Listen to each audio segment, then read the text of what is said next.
Bonjour, je suis Agnès Dumanchet et je suis experte en Feng Shui depuis 18 ans maintenant. Je me suis en effet formée en 2001 en Malaisie auprès de Liliane Thou.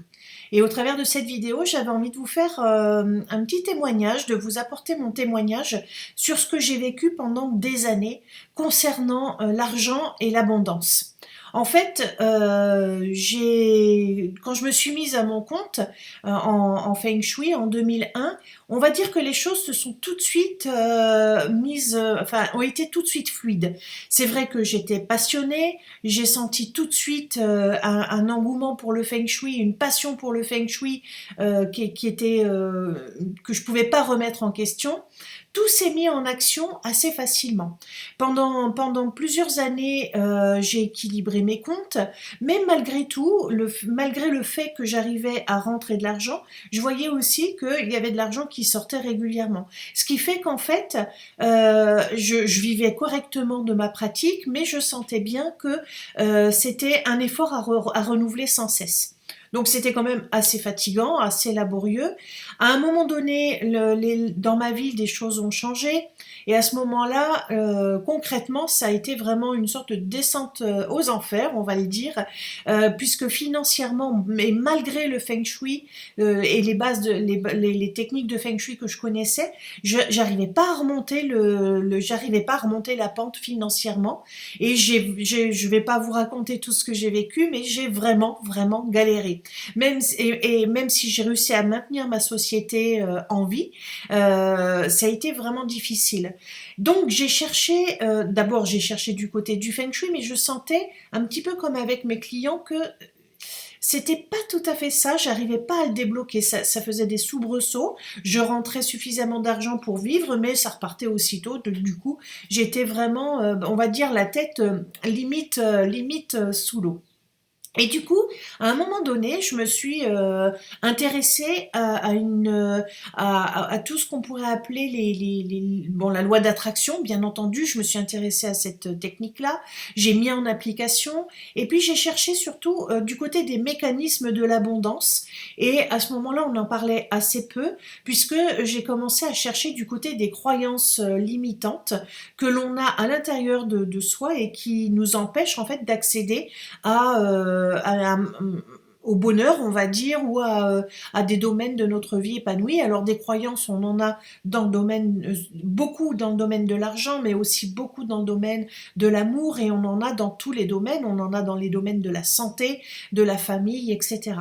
Et donc j'ai commencé à m'intéresser aux mécanismes de l'abondance et à me poser la question de pourquoi, pour certains, les choses semblent simples et fluides, et pourquoi, et notamment pour moi, parce que à ce moment-là, c'était vraiment moi qui m'intéressais, c'était pourquoi pour moi, je galère, ou plutôt là, je me voyais vraiment pédaler 10 fois plus vite que les autres, et puis ne pas réussir.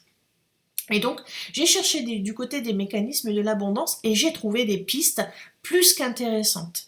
Donc, j'ai mis en application, j'ai utilisé la loi d'attraction, j'ai appliqué l'intention, je me suis inscrite dans des groupes, ou plutôt des groupes autour de moi se sont créés pour faire ce travail, et c'est cette compréhension autour des croyances limitantes, des schémas que l'on s'impose à soi-même et qui nous empêchent d'obtenir l'épanouissement. Bon, j'ai eu des résultats très intéressants, mais pas encore complètement. Et à un moment donné, à un moment où vraiment, je pense que j'ai vraiment touché le fond, alors je vais pas vous dire les déclics, mais je le raconte souvent à mes amis parce qu'il y a eu deux ou trois déclics flagrants et très marquants où je me suis dit, cette fois, c'est non, c'est stop, je ne peux pas continuer à vivre comme ça. Ou j'arrête mon activité professionnelle de Feng Shui et je me salarie, et puis je vis comme tout le monde tranquillement. En fait, ça n'aurait pas fonctionné non plus. Ou vraiment, je prends la décision intérieurement et avec moi-même, avec un engagement envers moi-même pour que ça se débloque.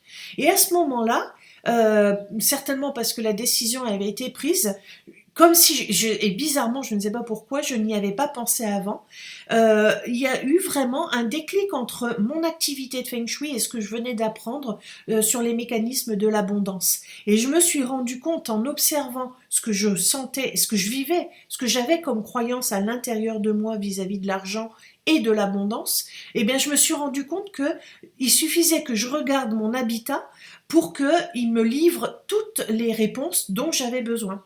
Et donc j'ai commencé à ce moment-là à me rendre compte, alors je le savais déjà, mais là je me suis vraiment rendu compte à quel point notre habitat c'est le reflet de nous-mêmes. Alors maintenant ça commence à être vraiment complètement intégré, pardon, j'ai une invitée surprise qui vole devant mes yeux.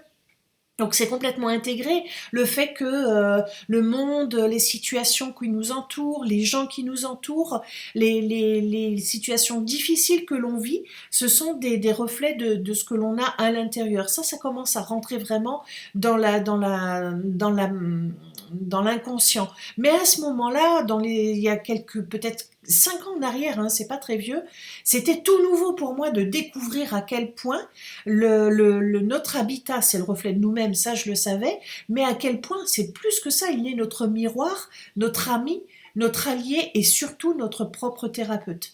Et du coup, j'ai commencé à faire des allers-retours entre ce que je vivais à l'intérieur, les croyances que j'avais dans les différents domaines de ma vie, notamment ceux qui bloquaient, et mon habitat. Et là, je me suis rendu compte d'un truc, mais ça a été pour moi une révélation. Et à ce moment-là, du coup, je me suis intéressée vraiment de plus près à mon habitat pour me guérir intérieurement. Et c'est là que j'ai vraiment créé la méthode du Feng Shui miroir. C'est-à-dire que je suis passée d'un feng shui où on applique de manière un petit peu extérieure en fait des conseils qu'on a appris des maîtres feng shui et des écoles. On applique ce feng shui de manière un petit peu mécanique, on va dire.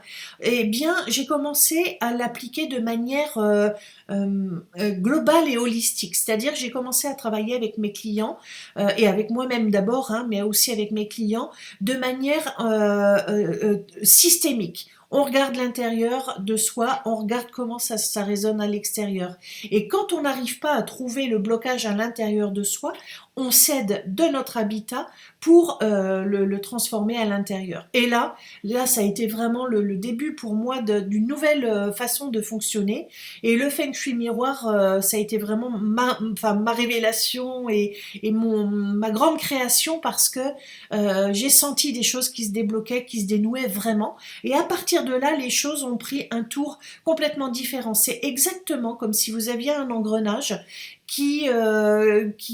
soit qui tourne à l'envers et là vous sentez que ça patine et ça patine, soit qu'il y a un petit grain de sable qui fait que c'est quand même très très difficile d'avancer.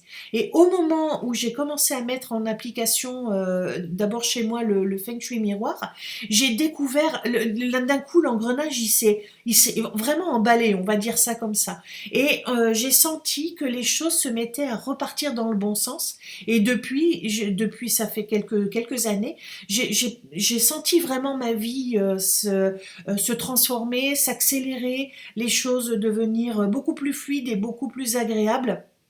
Et je suis très contente parce que du coup j'ai créé des programmes et ces programmes en fait je me suis rendu compte que les gens adoraient, les gens se voyaient leur vie complètement changer et donc j'ai commencé à faire grandir ma pratique du Feng Shui miroir. Et pour vous faire découvrir ça, j'ai envie, et c'est ce que je fais ici dans cette vidéo et dans ce post, je vous offre en fait un outil que j'ai créé, que j'ai appelé le diagnostic financier le diagnostic Feng Shui de votre vie financière, et qui va vous allez voir, il paye pas de mine, il est pas très grand, mais j'y ai mis vraiment un concentré de ce que j'aime faire, de là où se trouve mon talent, à savoir rendre les choses qui paraissent complexes, dispersées, difficiles à mettre en application et de les rendre simples, faciles, utilisables et efficaces. C'est mon kiff, c'est ce que j'aime faire, c'est ce que j'aime faire par-dessus tout, de créer des outils que tout le monde va pouvoir utiliser et que tout le monde va sentir efficace et facilement. Donc je vous offre mon diagnostic de la vie, de votre vie financière.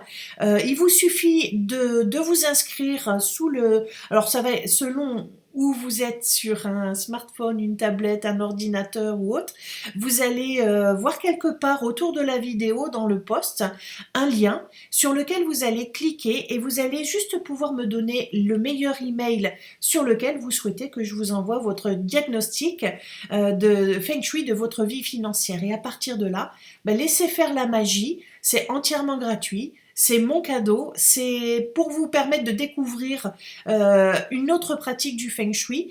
Donc je vous invite à découvrir ça, à le mettre en application et à me donner des nouvelles là où vous pouvez, là où vous aurez des espaces de commentaires. Donnez-moi des nouvelles, dites-moi ce que vous avez découvert dans votre habitat, dites-moi ce que vous avez réussi à faire comme parallèle entre ce que vous vivez à l'intérieur et ce que vous voyez dans votre lieu de vie.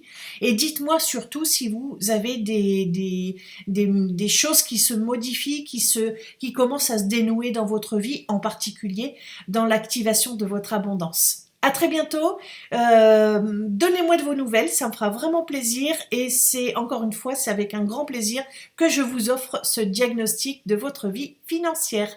À très vite, à très bientôt, au revoir.